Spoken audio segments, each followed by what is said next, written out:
今天给大家带来最小、最贵、最怪物，还有最荒诞的平成黑科技。你还记得自己第一台笔记本电脑长什么样吗？这里是 Simbiz， 我是儿童。今天咱们继续日本商业系列。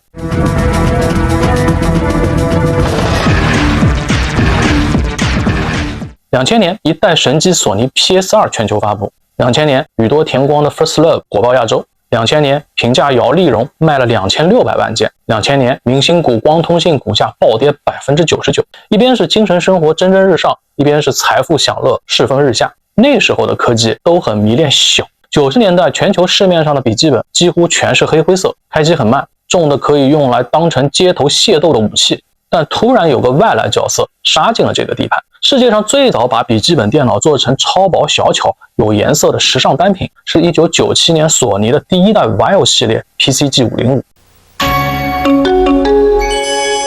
当时不光是索尼在做轻薄本，东芝在搞极限缩小， IBM 在做商务便携，三菱弄了个18毫米超薄，连苹果也一样，但他们都没有彼时的索尼懂消费者。505样子很精致体面，银色和紫色组合，这个配色在当年货架上非常扎眼。后来笔记本银色超薄分就是被这代505带起来的，它走的是日式电子风路线，金属、轻薄、精工，很像品川区白领的那种都市公文包。现在看上去很复古，但在当时属于非常时髦。厚24毫米，重1.35千克， 10.4英寸的液晶显示屏，装着 Windows 95，硬盘1个 GB。当时白领全都带着它到咖啡馆装模作样的工作。索尼之前一直不是 PC 市场的传统玩家，这个市场基本属于当时传统老牌的天下。索尼带着随身听、电视、游戏机、摄像机突然就杀了进去。他用自己最擅长的打法，把电脑伪装成了一台有影音气质的时尚单品。这款产品直接推动了索尼个人电脑的市场份额，上市2个月直接拿下日本笔记本市场 10% 的份额。这个数据还没有企业采购，基本上是零售端贡献的。505售价在25万日元，不便宜，但属于白领和数码玩家可以咬咬牙的区间。当时很多经销店铺一直在补单，拿不到505就会影响整个店铺的销售。后来苹果在1999年也推出了最有名的第一代 iBook G3， 有蓝莓色和橘色，外形像一个彩色贝壳，价格在1599美金。这两个本子放在一起，就能看出当时日本和美国对未来个人电脑的想象完全不同。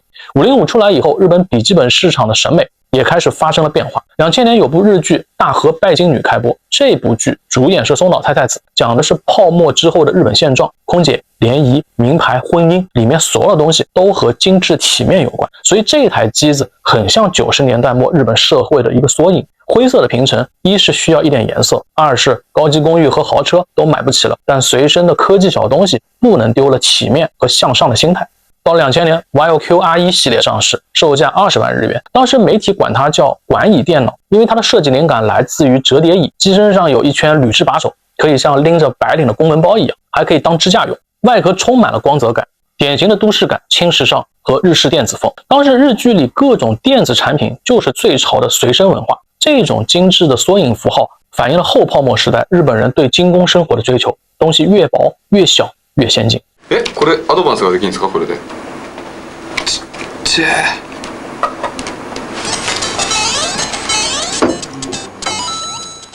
回到1996年，当所有厂商都在绞尽脑汁拼机身更薄的时候，东芝悄咪咪搞了一个新产品——超小掌机。当时的用户想要便携式 PDA， 又想要 PC 里的邮件功能。邮件在日本商务社会里一直非常重要，什么事儿都要用邮件来进行沟通和确认，所以 Libretto 20诞生了。官方对外宣称这是世界上第一款运行 Windows 最小机身的迷你笔记本，重量只有840克，屏幕6英寸，也就一个录像带大小。当时在日本价格卖到了20万日元。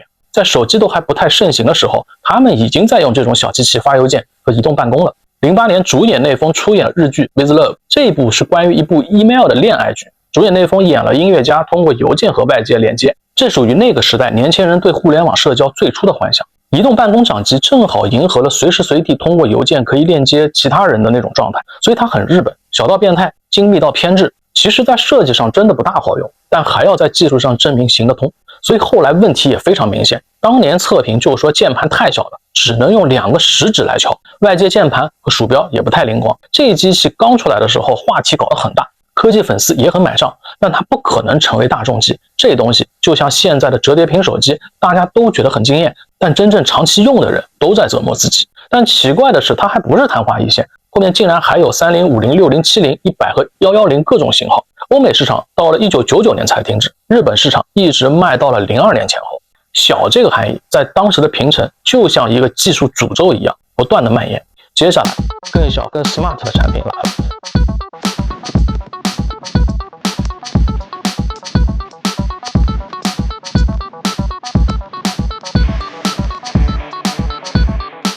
索尼的数码口袋摄像机 PC One 像护照一样随身携带，售价23.5万日元。90年代后期，日本影像文化全面爆发，记录成了一种社会性的集体强迫症，变小的摄像机开始成了普通人的随身物品。当时日本数码摄像机市场快速扩大，96年大概45万台，到了97年已经接近100万台销售。但是 PC One 的重点不光是小，重点是姿势。以前摄像机是要端起来拍的， PC One 出来以后，拍摄变得更加方便，你可以在路上拿出来，在新干线上拿出来，也可以在聚会上拿出来，拍街道房间、朋友恋人。它让影像变成了随手捕捉。木村拓哉主演的日剧《沉睡的森林》里面那种充满悬疑感的镜头和追踪叙事，背后就是这种移动影像的变化。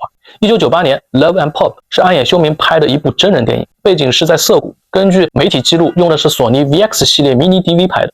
它和 PC One 属于同一波数字影像浪潮。这部电影把90年代末涩谷拍得很有真实沉浸感，少女、便利店、街角、电话亭那种手持画面感放在胶片时代是很难表现的。机器更小了，画面也变得更加不安分了。PC One 给了每个人一种新的自由，这就是平成影像文化的开端。索尼还给它装了卡尔蔡司的镜头，2.5英寸的液晶屏，还有 iLink 的接口，可以把影像直接导到电脑里。今天我们觉得拿手机拍视频太正常了，但在1998年，一个普通人把生活拍成影像，还能放在电脑里处理，这种感觉在当时其实非常新鲜。当然 PC One 不是完美机器，首先23万的价格并不是什么小数目，电磁磁带、电脑链接和后期处理都有门槛，让所有人随时随地能拍摄的是后来的数码相机和拍照手机。但 PC One 却是 Vlog 的真正前沿，但是它还不是今天这期最小的黑科技。真正把小玩到有执念的是松下的 MG5， 日本年轻人的声音空间。这个机器小到什么程度？它被称为名片机，机身小到只有8×7厘米，厚度不到1.7厘米，带电池才125克，售价3.8万日元。当时 MD 这个东西本身就很有平成感，这台机器带来的社交影响力远超它的价格。它是一张被塑料壳包起来的小碟片，可以录音，可以编辑曲目，小屏幕上还能显示文字，拿着它你会有一种未来数字生活的满足感。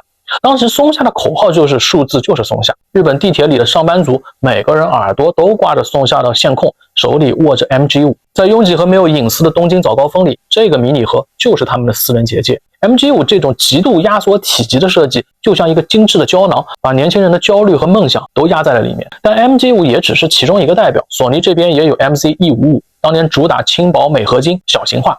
索尼和松下当时在这个赛道上打得非常凶，看谁把播放器做得更薄、更轻、更有未来感。所以广告里经常能看到什么世界最小、世界最轻这种词，这就是一场最小的军备竞赛。但可惜的是 MD 没有活到智能手机时代， MP3、iPod 手机把它干掉了。今天回头看 MD 的确有点尴尬，格式封闭，机身精巧，碟片漂亮，但生态实在太短了。就因为它短才特别像平成，一种夹在 CD 和互联网之间的过渡产品。技术很认真，外观也很漂亮，但命运却很脆弱。这就是最小的黑科技，小的不像机器，更像一个平成情绪的小容器。这些过渡时代的产品刚出来都像怪咖，掌机像， PC One 像， MD 也像。当时的科技产品属于有人在黑暗里乱试，有人试对了，有人试歪了，有人试到一半就消失了。但最容易让人怀念的往往就是这些消失的产品和情绪。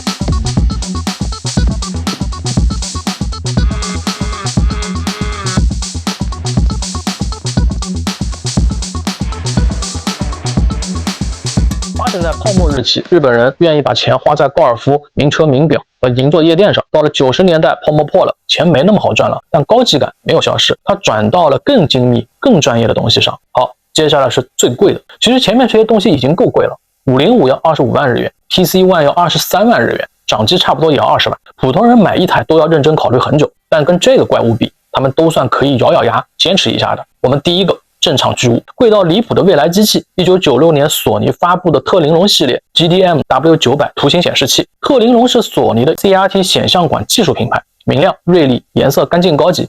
那个年代大家都还在用15寸、17寸的 CRT 显示器，这款产品就直接标出了80万日元的天价。按当时的购买力，估计在东京买个车都能付个首付。它是一台24英寸的宽屏显示器，16:10的比例，1920×1200的分辨率。关键搬家的时候，它能让你怀疑人生。搬回家以后，桌子还得结实，因为这个东西接近一个年轻女性的重量，90斤。纯平的玻璃面板和充满工业感的机身，你如果不接任何设备，光看这个黑箱就能感受到一种扑面而来的怪异感。但它只要亮起来，整个画面在当时就属于王炸级别。有个冷知识，这个特玲珑系列还有个200斤的 PVM4300 43英寸的屏幕，价格4万美金的电视监视器，当时主要卖给广播电视台和超级富豪家里用的，存量很少，但它是复古游戏玩家和收藏家心里的圣杯。在电影《午夜凶铃》里，蔡太子和真田广之在调查录像带的时候，镜头焦点就是那台特玲珑电视监视器 Profile Pro。你小时候看到最恐怖的镜头就是从这台监视器里爬出来的。根据报道，导演特意选了当时最清晰最真实的特玲珑电视，就是为了产生一种极强的反差感。在那种画质级别的机器里突然出现了一个扭曲模糊的可怕影像，恐惧感就会加倍增加。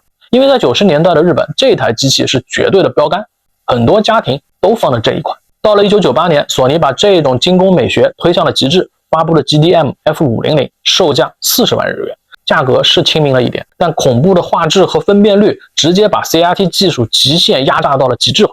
这种细腻的画面色彩，你放今天看，估计还会吊打市面上很多廉价显示器。索尼最会的地方就是他知道你买不起，但他偏要做，因为这种产品只要存在，就会让整个品牌看起来很高级、很未来。W900 是索尼用来告诉市场，我能做随身听、笔记本和游戏机，我还能做各种影像输出的天花板，这就是索尼大法。这个大法不光在显示器上，还发生在家庭影音里。同样级别的怪物 Betamax 录像机 SLHF3000， 价格大概在30万日元。这个东西不光贵，还很复杂，自带编辑功能，各种复杂的螺旋按钮操作，每一次调节就像开金库密码锁一样。它把一个专业的电视剪辑室直接给你搬进了客厅。这种怪物级别的机器反映了当时日本人对影像收藏的一种偏执感。1995年岩井俊二的电影《情书》里，主角用的那些考究的电子设备，就是体现了当时那一代的视听狂热。好，接下来让人摸不着头脑的荒诞咖来了。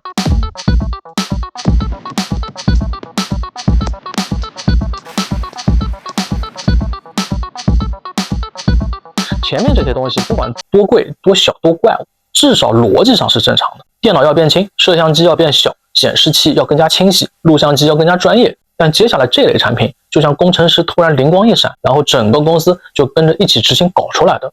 Digital Mavic， 这是台相机，但这台相机最神奇、最荒诞的地方是它把 3.5 英寸的软盘直接给塞了进去。大家知道什么是软盘吗？没错，就是很早很早以前上电脑课用的那种软盘。估计很多人都没见过这古董。你拍完照片不用读卡器，不用专业的连接线，也不用去搞驱动，把软盘拔出来塞进电脑，照片就读出来了。今天看这个设计就像一个办公室文员搞出来的。因为那个年代最大的问题是照片拍完以后怎么导出来发给别人看，当时存储标准还没统一，电脑接口也很麻烦，普通用户呢又怕电线啊、驱动啊、转接头这些很复杂的东西，所以厂商觉得大家办公室里既然有软驱，那就让相机直接吃掉软盘，拍完直接塞进电脑，还能发邮件，能放文档，还能上传网页，所以它的确有效，也很荒诞。它用大家熟悉的旧东西搭了一座通往新世界的桥，这说明了一件事儿，有时候真正的黑科技看起来是很土、很笨，甚至很丑，但它可以解决一个非常实际的问题。所以今天我们回头看这些产品，我觉得它们不只是过时的电子垃圾，它们更像一堆时代标本，每一台机器都把时代的欲望都封在了里面。时间过去了20几年，智能手机把这一切都合并了。今天的手机就是相机，就是随身听，就是电脑，就是摄像机，它强大到几乎没有悬念，方便到也没有什么仪式感。但正因为这样，我们才会怀念那些笨重、昂贵、麻烦、奇怪的机器，因为它更像人。他们每一台都在告诉你，未来不是突然来的，未来是一点点试出来的。有些成功了，变成了今天的生活；有些失败了，变成了市场上的古董；还有一些明明消失了，但比成功的产品更加让人怀念。正是这些东西，让那个年代的科技有一些特别的温度。所以当年如果你爸买过其中一样，请别笑话他乱花钱。这里是 Simbiz， 我是儿童，我们下期见。